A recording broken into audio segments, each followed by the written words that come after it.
Okay, so as you can see, I'm planting quite a few tomatoes this morning. I've already planted about 90. I've got 10 left, so I'm almost done.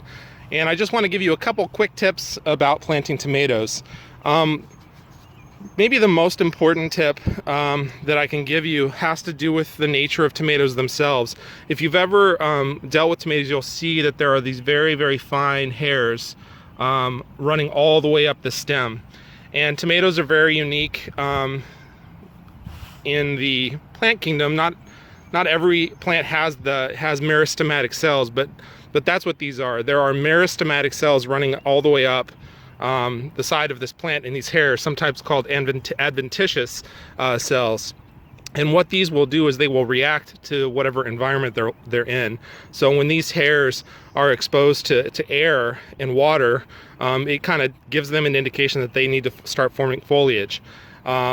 It's like a little indicator for the plant. But when these hairs come in contact with soil and water, they'll start to form roots. For that reason, tomatoes can be planted very, very deep, and it'll actually encourage your plants to get more established and develop more roots. So when I'm planting tomatoes, I tend to go very deep. As a rule, you can plant halfway up the plant.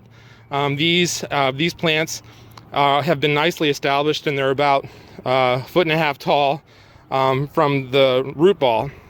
So I can actually take, just using my fingernails to pinch really closely, and you can use trimmers as well. I'm going to take all of the foliage up halfway. Now, if you just pulled straight down here, you would get a trail of skin that would tear all the way down, and you definitely don't want to do that. So you want a clean pinch. But once you've done that, you can prepare a hole in your soil. Hopefully your soil is enriched with compost. I dig a nice deep hole, and then I throw a little bit of BioLoam organic fertilizer down in that hole. Once that's done, I'm going to throw this down in there, and then I'm going to backfill in all the soil around all the way up to that halfway point or so. After that, be sure and get some irrigation on the plant, get some water on the plant, and you are going to be good to go. Your tomatoes will be very, very good and nicely established. After this, I'm going to share a little bit of information about determinate versus indeterminate tomatoes, so be on the lookout for that.